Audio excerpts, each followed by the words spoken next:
Welcome back. Doctor Soham આપણી સાથે જોડાયેલા છે અને આર્થરાઇટિસની જે આપણે ચર્ચા કરી રહ્યા છે તે ચર્ચાને આગળ વધારીશું. ડૉક્ટર, આપે સ્ટેજ વાઇઝ સમજાવ્યું કે કેવી રીતે થતું હોય છે, તો સ્ટેજ વાઇઝ સારવારના વિકલ્પ શું હોય છે એના? સ્ટેજ વાઇઝ સ્ટેજ 1, 2 માં મેડિસિન અને ફિઝિયોથી સારવાર થતી હોય છે અને જરૂર લાગે તો ઘૂંટણની અંદર જેલીના ઇન્જેક્શન મૂકી શકાય કે જેનાથી દર્દીને ઘૂંટણના દુખાવામાં રાહત થતી હોય છે. અને સ્ટેજ 3 અને 4 જેમાં સ્ટેજ 4માં સર્જરી આવતી હોય છે અને ક્યારેક સ્ટેજ 3માં જો ઘૂંટણનો અંદરનો ભાગ ઘસાયો હોય તો આંશિક ઘૂંટણનું રિપ્લેસમેન્ટ પણ થઈ શકે છે. ડૉક્ટર, આમાં એક ટર્મિનોલોજી વપરાય છે માઇક્રોપ્લાસ્ટી, એ શું હોય છે? એના રિલેટેડ થોડુંક ડિટેલમાં સમજાવો. ઓકે, આપણે ટોટલ ની રિપ્લેસમેન્ટ એવું કહીએ એટલે ઘૂંટણની અંદર એકચ્યુઅલમાં એક જોઈન્ટની અંદર 3 કમ્પાર્ટમેન્ટ આવે છે. એટલે નાના નાના 3 જોઈન્ટ હોય ઘૂંટણની અંદર, કે એક આગળના ભાગનો જોઈન્ટ કે જે પટેલોફિમરલ જોઈન્ટ કહી શકાય, અને 2 જે જોઈન્ટ આવે છે, મિડલ કમ્પાર્ટમેન્ટ અને એક લેટરલ કમ્પાર્ટમેન્ટ, એટલે અંદરનો ભાગ અને બહારનો ભાગ.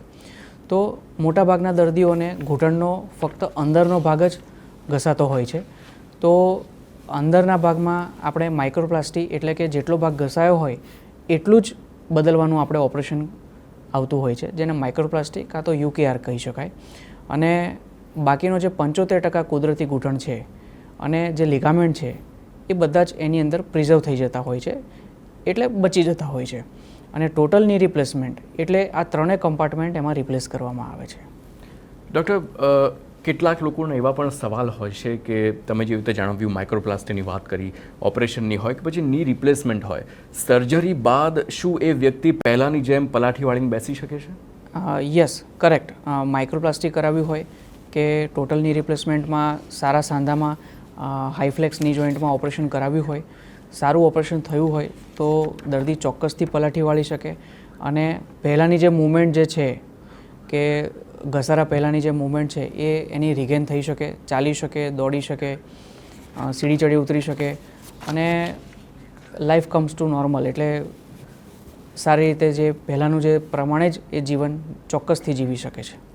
ડૉક્ટર, ની રિપ્લેસમેન્ટ અને સર્જરીની વાત કરીએ તો તેમાં નવીનતમ પ્રગતિ શું છે?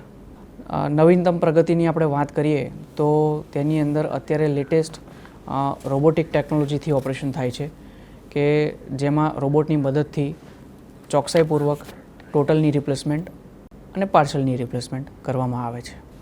ડૉક્ટર, રોબોટિક્સની વાત કરીએ તો આપ એના માટે જાણીતા છો. મને થોડુંક એ ડિટેલમાં જાણવું છે કે એક ડૉક્ટર સર્જરી કરે અને રોબોટ દ્વારા સર્જરી થાય, એના ડિફરન્સ શું છે અને રોબોટથી ફાયદા શું થાય છે? રોબોટિક સર્જરી અત્યારે લેટેસ્ટ ટેકનોલોજી ગણવામાં આવે છે ઓપરેશન માટે. અને જે રોબોટથી સર્જરી થાય છે એમાં ઘણા પેશન્ટોને એવો ક્વેશ્ચન હોય છે કે રોબોટ આવી ગયા પછી રોબોટ જ સર્જરી કરે, તો એ ખરેખર એક મિથ છે. રોબોટ જાતે કોઈ ઓપરેશન નથી કરતું. રોબોટ આસિસ્ટેડ ઓપરેશન હોય છે, એટલે ઓપરેશન તો સર્જને જાતે જ કરવું પડે અને તેમાં રોબોટ એને આસિસ્ટ કરી શકે, એટલે રોબોટની મદદથી સર્જન ઓપરેશન કરે તેવું કહી શકાય. અને રોબોટિક સર્જરી જ્યારે કરવામાં આવે છે ત્યારે તેના ફાયદા ઘણા બધા હોય છે. અને તેમાં નાના ઇન્સિઝન એટલે નાના કાપમાં ઓપરેશન થાય છે. ઓપરેશન દરમિયાન લોહી ઓછું વહે છે. ઇમ્પ્લાન્ટ એટલે કે કૃત્રિમ સાંધો જે આવે છે તેનું ફિટિંગ ખૂબ જ ચોકસાઈપૂર્વક એક્યુરેટલી થાય છે, અને જેના કારણે ઇમ્પ્લાન્ટની જે લાઈફ ડ્યુરેશન છે, સાંધા જે કૃત્રિમ છે એ લાંબા ચાલે છે અને દર્દીને ખૂબ જ ઝડપી ફાસ્ટર રિકવરી આવે છે. ઓપરેશન બાદ કસરતની ઓછી જરૂર પડે છે. ડૉક્ટર, આપ રોબોટિક સર્જરી માટે ખાસ તો જાણીતા છો. મને એ સમજાવો કે એકચ્યુઅલી આ રોબોટિક સર્જરી હોય છે શું અને કેવી રીતે કામ કરે છે? રોબોટિક સર્જરીમાં જે રોબોટ હોય છે તે અલાઇનમેન્ટ લેવામાં હેલ્પ કરતા હોય છે, અને રોબોટની મદદથી જે અલાઇનમેન્ટ આવે છે તે એક્યુરેટ આવે છે. અને ઓપરેશન પહેલાં જ રોબોટિક મશીન જે હોય છે તેની સ્ક્રીન ઉપર હાડકાનું ઘૂંટણનું 3D મોડલ એક તૈયાર થાય છે, જેનાથી આપણને ઓપરેશન પહેલાં જ આખો સર્જિકલ પ્લાન આપણે વિઝ્યુઅલાઇઝ કરી શકીએ છીએ, પ્રિડિક્ટ કરી શકીએ છીએ કે જે કઈ સાઇઝનો સાંધો ફિટ થશે, હાડકું કેટલું છોલાશે અને કેટલી મૂવમેન્ટ આવશે તે બધું જ ઓપરેશન પહેલાં આપણે પ્રિડિક્ટ કરી શકીએ છીએ કે જેનાથી આપણને ઓપરેશન કરવામાં અને તેના શું રિઝલ્ટ આવશે તે આપણને ખ્યાલ આવે છે. અચ્છા ડૉક્ટર, તો એનો અર્થ એ થાય કે જે આખી સર્જરી છે એ રોબોટ જ કરતી હોય છે? સર્જરી રોબોટ નથી કરતા. રોબોટિક આસિસ્ટેડ સર્જરી આને કહી શકાય કે સર્જન રોબોટિક મશીનના ઉપયોગથી સર્જરી કરતા હોય છે ચોકસાઈપૂર્વક પરિણામ મેળવવા માટે. અને તેમાં 3D મોડલ તૈયાર થયા પછી જે પ્રમાણે ક્ષતિગ્રસ્ત હાડકું એટલે જેટલું જરૂરી હોય તેટલું જ હાડકું તેમાં કાઢવામાં આવે છે અને બાકીનું જે હાડકું છે તેને ડેમેજ કરવામાં નથી આવતું અને ખૂબ જ ચોકસાઈપૂર્વક આ ઓપરેશન થાય છે. ઓપરેશન થયા પછી પણ કેટલો પગ વળશે, કેટલું એનું અલાઇનમેન્ટ આવ્યું અને કેટલી જે ઓપરેશન પૂર્વે જેટલો પગ વળી ગયેલો હતો, જેટલો વાંકો હતો, તે વાંકા પગને કેટલો આપણે સીધો કર્યો તે બધે જ મેઝરમેન્ટ આપણને ઓપરેશન પહેલાં અને ઓપરેશન પછી અને ચાલુ ઓપરેશને બધા જ આપણે જોઈ અને તપાસી શકીએ છીએ. ઓકે, તો આપણે ફાયદાની વાત કરીએ રોબોટિક સર્જરીની. ડૉક્ટર્સ મેન્યુઅલી ઓપરેશન કરે છે અને રોબોટ દ્વારા ઓપરેશન કરવામાં આવે છે, તો તેના ફાયદા શું થાય છે? રોબોટિક સર્જરીના ફાયદા ઘણા બધા હોય છે. જેમ કે નાના કાપામાં ઓપરેશન કરવામાં આવે છે. આ જે ઓપરેશન છે એમાં ચોકસાઈપૂર્વક અલાઇનમેન્ટ મળે છે આપણને રોબોટની મદદથી અને જે કૃત્રિમ સાંધો ઇમ્પ્લાન્ટ હોય છે તેનું ફિટિંગ ખૂબ જ એક્યુરેસીથી થાય છે જેનાથી કૃત્રિમ સાંધાનું આયુષ્ય વધી જાય છે અને ઓપરેશન બાદ જે ફિઝિયોથેરાપીની જરૂર પડે છે તે રોબોટિક સર્જરીમાં ઓછી જરૂર પડે છે જેનાથી ખૂબ જ ફાસ્ટર રિકવરી આવે છે અને ઓપરેશનમાં લોહીનો ઓછો બગાડ થાય છે એટલે ઓપરેશન દરમિયાન લોહી ઓછું વહે છે જેથી બ્લડ ચડાવવાની જરૂરિયાત નથી પડતી કાં તો ખૂબ ઓછી પડે છે. તો રોકાઈશું એક બ્રેક માટે. બ્રેક બાદ આજે ચર્ચા છે આર્થરાઇટીસની, તેને આગળ વધારીશું. Welcome back. ડૉક્ટર સોહમ આપણી સાથે જોડાયેલા છે. ડૉક્ટર સોહમને આગળ પણ પૂછીશું કે આખરે આર્થરાઇટીસની જે સમસ્યા છે તેમાં કેટલા પ્રકાર હોય છે ને તેની ડિટેલમાં વાત કરીશું. ડૉક્ટર, આપે કરિયરમાં અત્યાર સુધીમાં 7,000થી વધારે ઓપરેશન્સ આપે કર્યા છે, સર્જરીઝ કરી છે.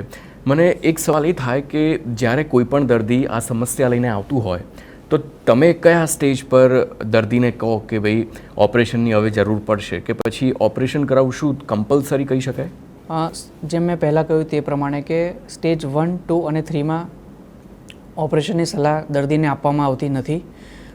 ચોથા સ્ટેજ એટલે કે આખો ઘૂંટણ ઘસાઈ ગયો હોય, દર્દીને ખૂબ જ એની ડેઇલી રૂટીન એક્ટિવિટીમાં તકલીફ પડતી હોય ત્યારે જ એને ઓપરેશનની સલાહ આપવામાં આવે છે. જેમ કે પેઇન કિલર્સની રોજે રોજની જરૂરિયાત પડતી હોય છે. પેઇન કિલર વગર દર્દી ચાલી ન શકે કે પેઇન કિલર વગર ડેઇલી જે રૂટીન એક્ટિવિટી હોય તે દર્દીની ડિસ્ટર્બ થઈ જતી હોય છે ત્યારે જ સર્જરીની સલાહ આપવામાં આવે. દર્દીને જ્યારે ઘૂંટણ વાળવામાં તકલીફ પડે છે, સીડી ચડવા ઉતરવામાં તકલીફ પડે છે, રાત્રે ઊંઘમાં પણ ક્યારેક ખલેલ પડી જાય છે અને ઊભા થવામાં કે બેસવામાં ખૂબ જ તકલીફ પડે, ટેકો લીધા વગર ઊભું ના થવાય અને હજુ વધારે એડવાન્સ સ્ટેજમાં કહું તો ઘણા બધા દર્દીઓને એડવાન્સ સ્ટેજ આવી ગયા પછી વોકિંગ સ્ટિકની જરૂર પડતી હોય છે, ઘણાને વોકર એટલે ઘોડીની જરૂર પડતી હોય છે અને ઘણા વ્હીલચેરમાં પણ છે કે એડવાન્સ સ્ટેજમાં વ્હીલચેરમાં પણ દર્દીઓ છેલ્લા સ્ટેજે ઓપરેશન કરવા માટે આવતા હોય છે. ત્યારે જ ઓપરેશનની સલાહ આપવામાં આવે છે. ડૉક્ટર, જ્યારે સર્જરી કરવામાં આવે તો કેટલો સમય લાગતો હોય છે રિકવરીમાં? રિકવરીની વાત કરીએ તો દર્દીને ઓપરેશન કરાવ્યા બાદ 2 થી 3 કલાક પછી પગ હલાવી અને કસરત કરાવવામાં આવે છે અને ઓપરેશનના 12 કલાક પછી તેમને ચલાવવામાં આવે છે. જો સવારે સર્જરી કરી હોય તો સાંજે કાં તો બીજા દિવસે તેમને ચલાવી દેવામાં આવે છે અને બીજા કાં તો ત્રીજા દિવસે તેમને સીડી ચડાવ ઉતારવામાં આવે છે અને જેમ જેમ કસરત કરે તેમ તેમ તેમનો પગ વધુને વધુ વળતો જાય છે અને વધારે ને વધારે તેમને રિકવરી આવતી જાય છે અને બીજા ને ત્રીજા દિવસે તેમને ડિસ્ચાર્જ કરી શકાય છે અને ઘરે ગયા બાદ તેઓને ફિઝિયોથેરાપીની સલાહ આપવામાં આવે છે અને સોસાયટીમાં કે પછી કામે જો જવું હોય તો તે 15 થી 20 દિવસે જઈ શકે છે. ડૉક્ટર, કોઈ પણ વ્યક્તિ હોય કે જે અત્યારે 30 થી 35 વર્ષના છે ને આવનારા સમયમાં શક્યતા છે કે કદાચ તેમને આવી શકે છે, તેવી રીતે આપણે જે રીતે વાત કરી કે વારસાની વાત હોય તો એ ન આવે એના માટે શું શું તકેદારી રાખવી જોઈએ? કરેક્ટ, ખૂબ જ સારો સવાલ પૂછ્યો તમે. તે ન આવે એના માટે આપણે શરીરનું જે વજન છે તે BMIને અકોર્ડિંગ હોવું જોઈએ કે જેટલી હાઇટ તે પ્રમાણે તેનું વેટ હોવું જોઈએ. જેમ કે કોઈકની હાઇટ 5.5 ફૂટ છે તો વજન 60-65 જેવું હોવું જોઈએ અને વજન પર નિયંત્રણ રાખે અને સારો વાઇટમિન્સ અને મિનરલ્સ વાળો જો આહાર લે તો ચોક્કસથી ઘસારો ઓછો થાય. બીજું કે અત્યારની લાઇફસ્ટાઇલ જે પ્રમાણે ચાલી રહી છે અત્યારે તેની વાત કરીએ તો પહેલાંના જમાનામાં બધી ફિઝિકલ એક્સરસાઇઝ વાળી જ ગેમ્સ હતી બાળકોમાં કે યુવાનોમાં, અને કોઈપણ જગ્યાએ જવું હોય તો ચાલીને કે સાયકલ લઈને જવું પડતું હતું. અત્યારે થોડુંક નજીકમાં જવું હોય તો પણ મોટાભાગના લોકો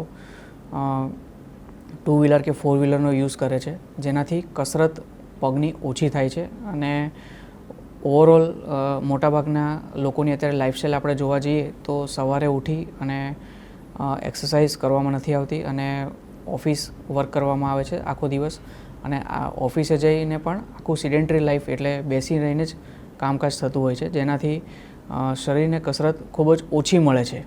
બીજું કે અત્યારે તડકામાં ખૂબ જ ઓછા લોકો સનબાથ લેતા હોય છે. પહેલાંના જમાનામાં ફાર્મમાં એટલે ખેતરમાં કે પછી બીજી કોઈ જગ્યાએ કોઈ પણ જ્યારે કામકાજ કરવામાં આવતું તો તડકો મળતો હતો લોકોને. અત્યારે મોટાભાગે એસીની ઓફિસમાં કામ કરવાનું થાય છે, જેનાથી તડકો મળતો નથી અને સ્કિનમાં જે આપણે વિટામિન ડીનું પ્રોડક્શન થતું હોય તે વિટામિન ડીનું પ્રોડક્શન ઓછું થાય છે અને વિટામિન ડી ઓછું મળવાથી હાડકાં ખૂબ જ પોચા થઈ જાય છે, જેને ઓસ્ટિયોપોરોસિસ આપણે કહી શકીએ. તો એ ઓસ્ટિયોપોરોસિસ થવાથી પણ ઘસારો ખૂબ જ જલ્દી થતો હોય છે અને લાઇફસ્ટાઇલ મોડિફિકેશન જો બધા વ્યક્તિઓ કરે તો દરેક વ્યક્તિ એક નિરોગી જીવન જીવી શકે છે અને ઘસારો જલ્દી લાગતો નથી. Thank you so much doctor Som Patel, આપ TV9ના સ્ટુડિયોમાં આવ્યા અને આર્થરાઇટિસ વિશે જે આપે જણાવ્યું છે તેનાથી જે ખૂબ જ મોટો વર્ગ છે જે આનાથી પીડાય છે તેને ખૂબ આનાથી ફાયદો થવાનો છે. Thank you so much. Thank you TV9 and all team. તો આ હતા ડૉક્ટર સોહમ પટેલ, જેમણે આર્થરાઇટિસ અને ઓસ્ટિયોઆર્થરાઇટિસ જે મોટાભાગના લોકોને ઘૂંટણની જે સમસ્યા રહેતી હોય છે તેના વિશે ડિટેલમાં વાત કહી છે અને તેનાથી બચવું હોય અથવા તો તેના માટે તેની સારવાર કરાવી હોય તેની પણ એમણે વાત કહી છે. અને જો આપે એક હેલ્ધી જીવન જીવવું છે તો આપ કેવી રીતે જીવી શકો છો તે પણ ખૂબ જ ડિટેલમાં અને સારી રીતે ડૉક્ટરે જણાવ્યું છે. તો હાલ TV9 પર બસ આટલું જ. વધુ સમાચારો માટે આપ જોડાયેલા રહો TV9 સાથે.